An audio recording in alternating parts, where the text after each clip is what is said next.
balance. There is no such thing as a right balance for everybody. The balance happens from individual to individual. Now, in this case, my view is some child need more time. But what are you spending your time for? What are you doing this? You're doing that because you want to develop that child. You want the child to grow, to understand things better. And therefore, there is no such thing as I'm spending too much time or too little time. It's the right time. Sometimes you're right, absolutely. Let me take another example.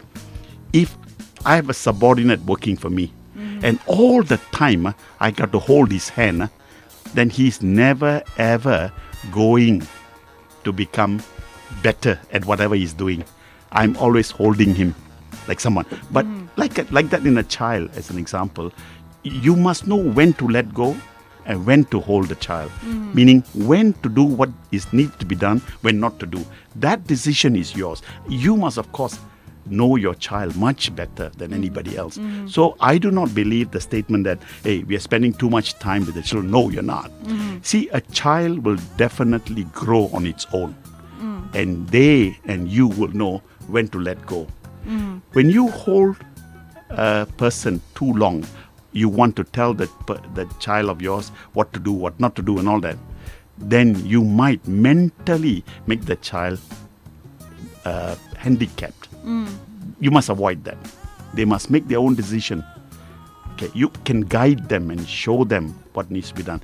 The more parents spend time with their children, it's good for the child. But overspending and controlling them will not allow them to develop. You want to develop the child. So parents should not get confused between controlling and spending quality time. Absolutely. There will always be, a fine line Absolutely. between controlling and also spending quality time, which also covers the study time for the children. Absolutely. Sometimes, parents would actually set a schedule for the kids to study at a certain time and all that, what topics should be studied and all that. And sometimes it's good to let the children make their own decisions. Absolutely. On what is best. Shinaj, I have seen parents, giving up their job, sending their kids from one tuition to another tuition, to music, to I don't know what, I mean, occupying their full time with the child, When is the child ever has time to develop its own intelligence? There's a risk in this. You must understand that, okay? Thing is this, whenever you don't give a child to develop its own ability, then you are stunting, more or less, the growth of the child. Parents must be aware of that. And I say this, many parents, in fact, like the child to do what they have not done. As an example, I would love to learn how to play piano as an example. I never had a chance. Therefore, I push my children to learn a piano. But actually, they don't like a piano. What they like would be guitar or something else. So we must, as a parent, must develop, what is their interest? Is it violin? Is it something else? Maybe they don't like music at all. Yeah, so let them explore. Well, I'm not really in the position to talk about parenting, but you are going to get in more detail about this when we come back. We're going to take a break for the top 5 news in just a little bit. We'll be with Dr. Vanga, spending time with your children right here on 812 Live, Bernama Radio 24.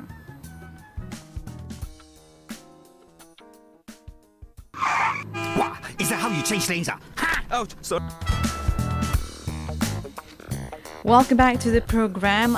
The Lounge Special with Dr. Vanga, Time Management, and today's topic is spending time with your children. Well, he has explained to us the definition of quality time with your family.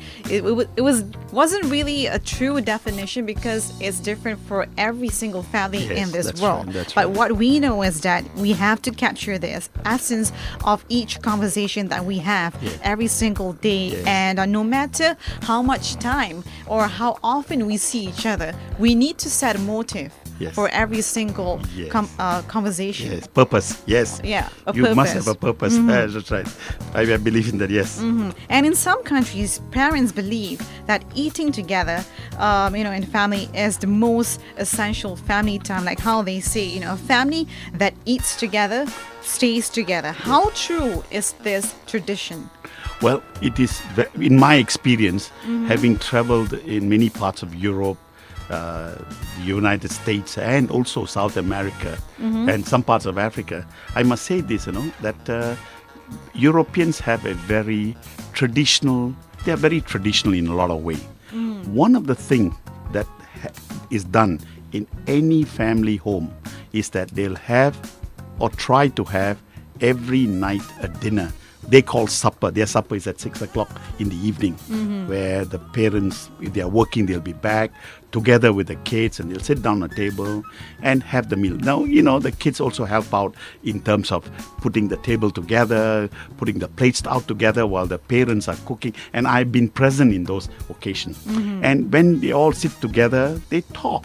And what do they talk about? They talk about their school work, their work at what they did, and friends they met and what happened.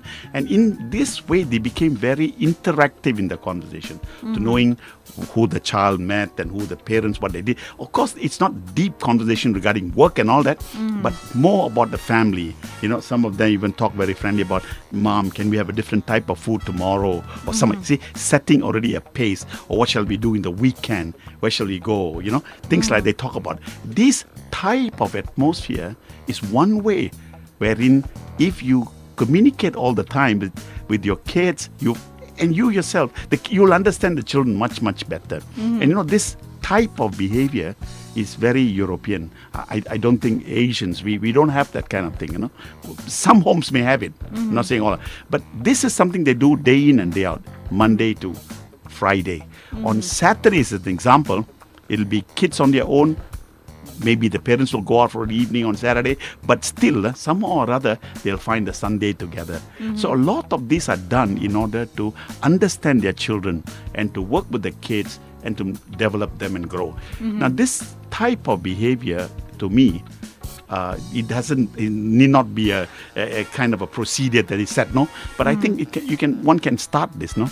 Like start off simply by saying, okay, all family members come for lunch on Sunday or something like that, where you talk freely, not about work, but other things. How are you doing and how's your health or whatever that is, you can talk about it.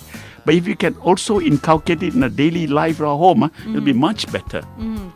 Rather than, and then we suddenly find that my child, he has overgrown me, or I don't understand him, or I don't understand my parents. Yes. This is the kind of situation we have, and this must be arrested. Yeah, the intricate part about dealing with family members is that all of us seem to have a certain point of growth in ourselves, individual growth. The parents would turn, from the 30s to the 40s, and from kids, kids would definitely love attention. They love it when adults ask them questions about school and all that. But this might be different once the kids turn into teenagers or adolescent, because they feel that they want to be independent, and sometimes they feel that family talk is boring. So Yes. how can parents bridge that? That's absolutely very good. Absolutely good, you see. They are bored to death when they listen lectures. What are you wearing? Why are you wearing that? What are you eating? You should be like this and like. They get lectures. And which children of all ages hate it. They will just tune out. Exactly, tune up. And parents are to be blamed for this. They must find a balance in between. Okay, you already made one remark. Hey, why you dressed that way? Done, finished. They're intelligent enough to pick up. The more you probe and the more you push to the behavior that you want, you will never get it. Just state your statement and go away. And then talk about things that they are interested in. I mean, although you may be not interested in the subject, but learn to like it. Learn about it. Ask them more questions. Why is it so good? Explain to me this. Or don't ask a question in which they feel that they have to answer you or threatened by your question. But flow with that information they're giving you. And once in a while, get out with them and see what they're doing, at least, then you begin to understand what the child is all about. See, most parents have a problem. They want it my way or the highway. And that kind of behavior will not develop a child.